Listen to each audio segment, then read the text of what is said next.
الله الرحمن الرحيم, alhamdulillahi rabbil alamin, wa salatu wa salamu ala khatam al-mursalin. Chers frères et sœurs, assalamu alaikum wa rahmatullahi wa barakatuh. Bienvenue encore une fois dans cette émission Lumière du Coran. Cette émission dans laquelle on choisit chaque fois un ou quelques versets du Coran sur lesquels on se penche quelques minutes pour les analyser et en tirer des enseignements. Les versets de cette émission sont les premiers versets de Surat al-Hujurat, la sourate des appartements, et dans laquelle Allah subhanahu wa ta'ala adresse aux croyants cet appel-là. Ya ayyuhalladhina amanu, ô vous qui croyez, ô croyants, n'anticipez pas sur les ordres de Dieu et de son prophète. Craignez Dieu, Dieu entend tout et c'est tout. Et c'est tout. Ô croyants, n'élevez pas vos voix au-dessus de la voix du prophète et ne haussez pas le ton devant lui comme vous le faites entre vous. Si vous ne voulez pas perdre à votre insu le bénéfice de vos œuvres, ceux qui baissent la voix en s'adressant au prophète sont ceux dont Dieu a éprouvé les cœurs pour y faire naître sa crainte révérentielle, la taqwa. Ceux-là seront pardonnés et largement récompensés. Le premier de ces trois versets-là, c'est le verset dans lequel Allah subhanahu wa ta'ala nous invite à ne pas devancer Allah subhanahu wa ta'ala ni le prophète, c'est-à-dire ne pas anticiper sur ses ordres. La tuqaddimu bayna yaday Allah wa rasoulih. N'anticipez pas sur les ordres de Dieu et de son prophète. Qu'est-ce que ça veut dire? Quel est le sens de cette anticipation évoquée ici? Alors, les commentateurs nous disent, c'est-à-dire que le musulman, le croyant, n'a pas à prendre position, une décision tranchée, sans prendre le temps, le soin de voir si Dieu, si le prophète sallallahu alayhi wa sallam a une instruction, a une recommandation à lui donner en la matière, dans cette circonstance. Il n'a pas à prendre le devant et agir sans aucun souci, sans se poser la question, est-ce que Dieu a quelque chose à me dire dans cette circonstance ou non? Celui qui agit sans se poser cette question, eh bien, c'est comme s'il ignore ou s'il anticipe ou s'il devance Allah subhanahu wa ta'ala et son messager. Un autre aspect aussi de cette même attitude à laquelle, dont le Coran nous met en garde ici, c'est que vous ne pouvez pas avoir d'avis face à Dieu. N'anticipez pas sur les ordres de Dieu et du prophète, sallallahu alayhi wa sallam. Ça veut dire, vous n'avez pas à avoir d'avis si lui, il vous dit quelque chose. Face à lui, vous ne pouvez pas avoir un avis contraire. Pourquoi? Face à un médecin, quand l'un d'entre nous va voir un médecin et qu'il lui prescrit quelque chose, un traitement, sauf s'il a fait de la médecine, mais il n'irait pas voir un médecin dans ce cas-là. Mais quand il va le voir, c'est vraiment exceptionnel le cas où la personne remet en question l'avis du médecin. Ça peut être le cas s'il a un doute, il va voir un deuxième médecin, peut-être pour vérifier.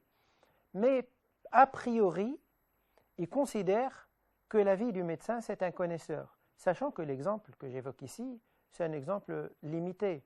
C'est juste pour donner un élément de comparaison. Allah subhanahu wa ta'ala et son prophète sallallahu alayhi wa sallam ne sont pas comparables aux médecins dans le sens où eux, ils ne souffrent ni d'un risque d'erreur quelconque, ni d'une possibilité d'oubli, ni d'impartialité, de dire à la légère ils ne sont pas comme un être humain. Et pourtant, notre attitude à nous, face à un être humain en qui on a confiance en sa compétence, eh bien, c'est de ne pas se poser de questions, c'est de ne pas remettre sa parole en question, c'est de ne pas avoir d'avis face au sien. On considère que lui, c'est un expert, c'est un avis d'un expert. Eh bien, Allah subhanahu wa ta'ala nous dit, ayez cette attitude-là vis-à-vis de Dieu, vis-à-vis de son prophète. Quand il parle, vous pouvez chercher à comprendre, mais vous ne pouvez pas remettre en question.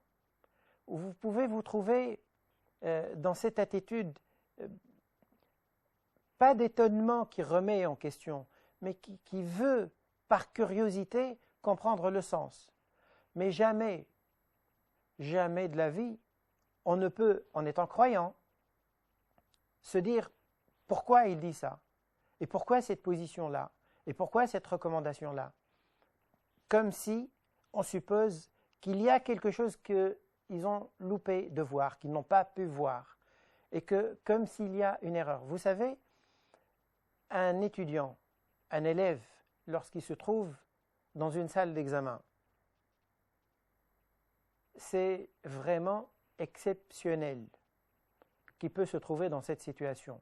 Même face à une question, à un exercice que, bien qu'il lui ait retourné dans tous les sens, et il n'arrive pas à voir par où le prendre, c'est très rare de supposer cette éventualité-là. De se dire, il y a une erreur dans l'énoncé. C'est très rare. Un élève ou un étudiant, il n'a pas intérêt à supposer cette éventualité, parce que automatiquement, il va se fermer les portes qui peuvent l'amener à trouver une solution. Il va bloquer devant l'exercice ou le problème à résoudre parce qu'il pense qu'il y a une erreur. C'est faux, donc il n'y a pas de solution à chercher. La solution, c'est de revoir l'énoncé. Or, un étudiant ne pose jamais cette éventualité. Face à un être humain, comme nous, eh bien, on adopte cette attitude de supposer qu'il a parfaitement raison. Allah subhanahu wa ta'ala nous dit, vous n'avez pas à devancer ni anticiper face à Allah subhanahu wa ta'ala et son messager.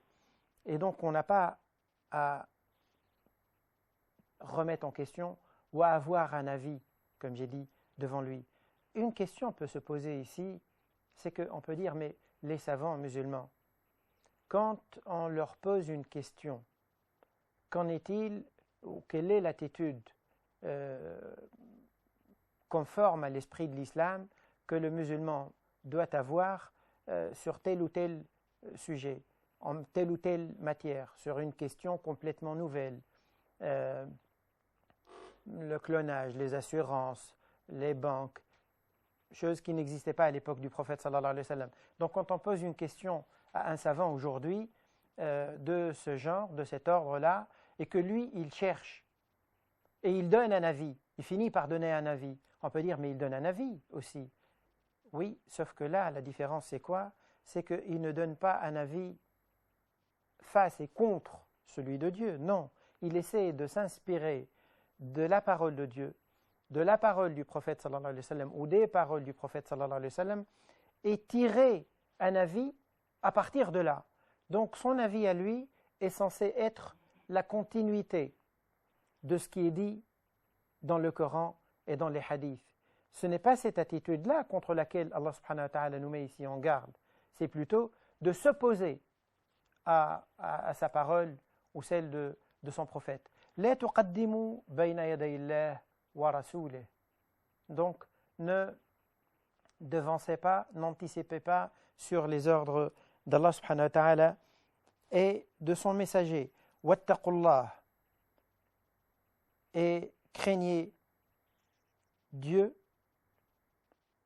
car Dieu sait tout. Et c'est pour ça qu'il nous demande de ne pas anticiper. Parce qu'anticiper, c'est qu'on suppose implicitement, inconsciemment peut-être, mais implicitement, qu'il y a quelque chose en tout cas qui n'est pas compatible avec la situation dans laquelle nous vivons.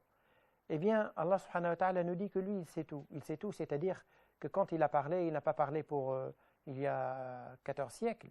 Il a parlé sachant que ce qu'il a dit, que ces versets, ces propos vont être appliqués à un instant T, et puis à un instant T plus 1400, plus 1500, plus 1600, et que ça va être appliqué à la fois par des gens en Arabie, en Afrique, en Asie, mais en Europe, à l'époque des chameaux, à l'époque des satellites.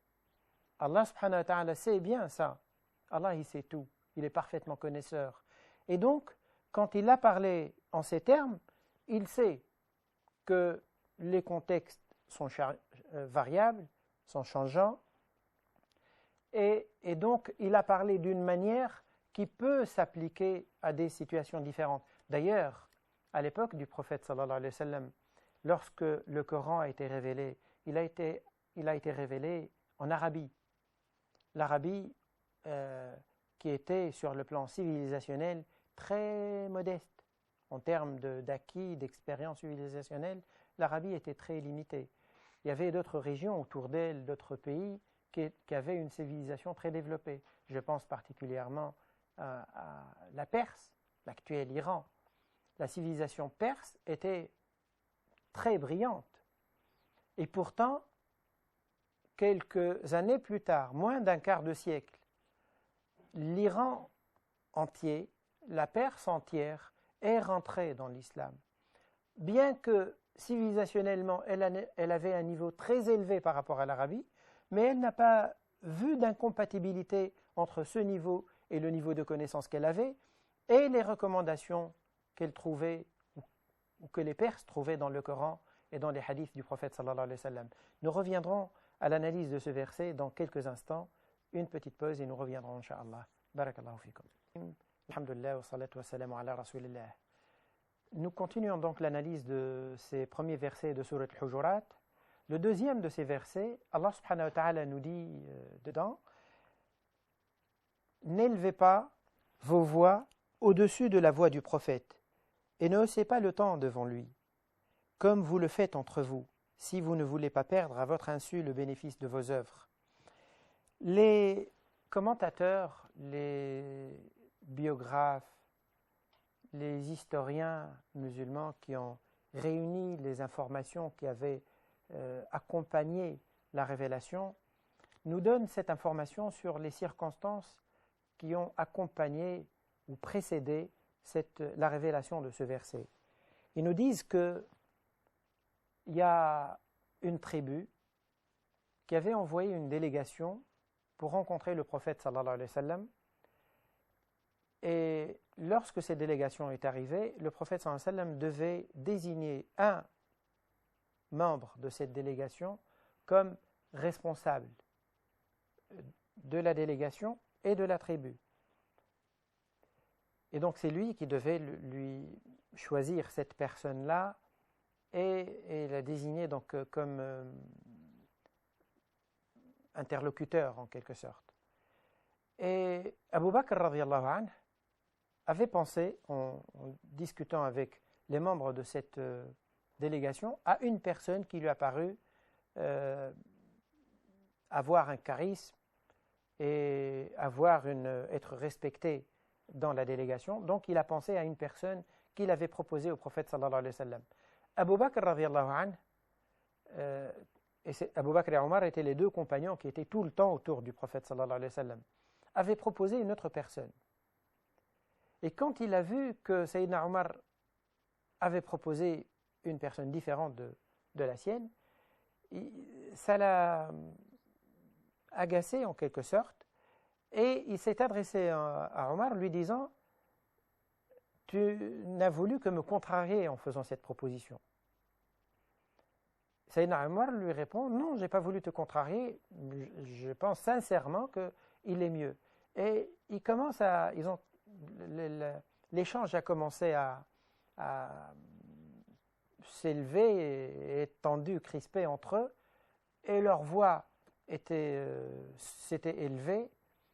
Et c'est dans ce contexte-là, ou suite à cet incident-là, que Allah subhanahu wa ta'ala révèle ce verset, disant: aux compagnons de ne pas hausser le ton quand ils sont présents avec le prophète sallallahu alayhi wa sallam, et qu'ils n'avaient pas à lui parler quand il lui parlait comme il parlait à n'importe qui d'entre eux, qu'ils devaient avoir un regard et un rapport particulier avec lui. Ce verset contient une recommandation, une consigne de respect vis-à-vis du prophète sallallahu alayhi wa sallam, qui peut être appliqué bien sûr à d'autres personnes. D'ailleurs, il y a un hadith plus général dans lequel le prophète sallallahu alayhi wa sallam disait « Laysa minna man lam yarham saghirana wa yuwaqqir kabirana » Il ne fait pas partie de notre communauté celui qui ne se montre pas doux, compatissant vis-à-vis des jeunes parmi nous, et bon et respectueux vis-à-vis de ceux qui sont âgés parmi nous. Donc, cette recommandation de ce verset peut être étendue à d'autres situations, comme les parents ou des personnes qui ont une certaine avance par rapport à nous dans l'âge, dans la compétence, dans la connaissance. C'est sûr que c'est dans cet esprit-là que l'islam éduque les musulmans, un esprit certes qui n'est pas celui qu'on voit autour de nous, qui fait qu'un petit enfant à la maternelle, il ne se gêne pas d'appeler sa maîtresse qui est à l'âge de sa maman par son prénom. C'est un autre regard, celui que l'islam nous propose et nous recommande, c'est avoir le sens de donner à chacun la place qui est la sienne et d'utiliser les termes et les propos qui lui conviennent. On ne parle pas à un ministre comme on parle. Pourquoi on l'appellerait pas par son prénom? Pourquoi on n'appellerait pas un député par son prénom? Pourquoi on n'appellerait pas le chef d'État par son prénom? Pourquoi on appellerait une maîtresse par son prénom? C'est que chaque personne a la place qu'elle a, et celui qui donne un savoir, qui donne une connaissance, qui donne des manières, qui apprend à un enfant de 2, 3, 4, 5 ans, il a une place qui n'est pas son copain qui a le même niveau. Donc, le respect ne veut pas dire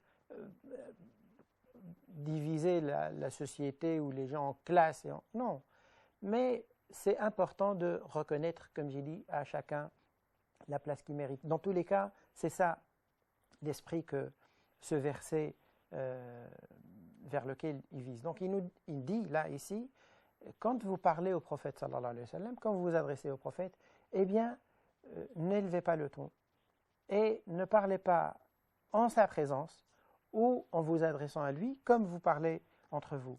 Vous savez, lorsque ce verset a été révélé, quand on voit la manière avec laquelle les compagnons, les sahaba, ces compagnons du prophète sallallahu alayhi wa sallam, prenaient les choses à bras le corps et à la lettre, ils se sentent directement concernés.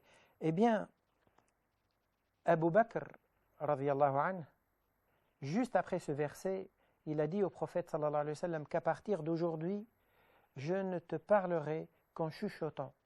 Je ne parlerai plus à voix haute en ta présence. Sayyidina Omar, radiyallahu anhu, quant à lui, on dit de lui que suite à ce verset, il a veillé à baisser le ton quand il parlait au prophète sallallahu alayhi wa sallam, qu'il arrivait souvent que le prophète sallallahu alayhi wa sallam, que quand il allait parler au prophète sallallahu alayhi wa sallam, il lui faisait répéter pour l'entendre, tellement il baissait sa voix. Un autre compagnon qui n'était pas du tout impliqué dans cet incident-là et qui avait lui, l'habitude qui avait une voix qui portait, et donc qui avait décidé, parce qu'il a eu peur d'être concerné par cette mise en garde et ce rappel, il a décidé de s'éloigner du prophète sallallahu alayhi wa sallam, c'est-à-dire ne pas trop s'approcher de lui. Il évitait, d'ailleurs, il est resté quelques jours chez lui, il ne voulait plus aller assister parce qu'il s'est dit que peut-être que je suis concerné par ce verset, puisque le verset, Allah subhanahu wa ta'ala dit que si vous faites ceci, eh bien, vous pouvez rendre vain vos actions, vous pouvez perdre la récompense de vos actions à votre insu. Et c'est là où ce compagnon-là, il a décidé donc de prendre une certaine distance, à tel point que le prophète sallallahu alayhi wa sallam l'a perdu de vue. Et en demandant après lui, on lui a dit qu'il n'a pas voulu, il ne veut plus trop s'approcher. Il pensait qu'il est concerné par ce verset. Et là, le prophète sallallahu alayhi wa sallam a dit, non, vous pouvez lui dire qu'il n'est pas du tout concerné. Il parle comme ça spontanément, il n'a pas l'intention de manquer de respect, et que lui, il fait partie des gens qui vont au paradis. Et les compagnons, donc on a entendu le prophète sallallahu alayhi wa sallam dire ça de lui, ils ont couru chez lui pour lui annoncer cette nouvelle. Et c'est là où il est sorti. Et d'ailleurs, l'un des rapporteurs disait que on le voyait marcher et on savait que lui qui était parmi nous, c'était quelqu'un qui était destiné au paradis. Quand on le voit passer, on dit, eh bien celui-là, c'est un homme du paradis. Qu'Allah subhanahu wa ta'ala fasse qu'on soit tous de ceux qui méritent son paradis. Barakallahu fikum pour votre attention. Wassalamu alaikum wa rahmatullahi wa barakatuh.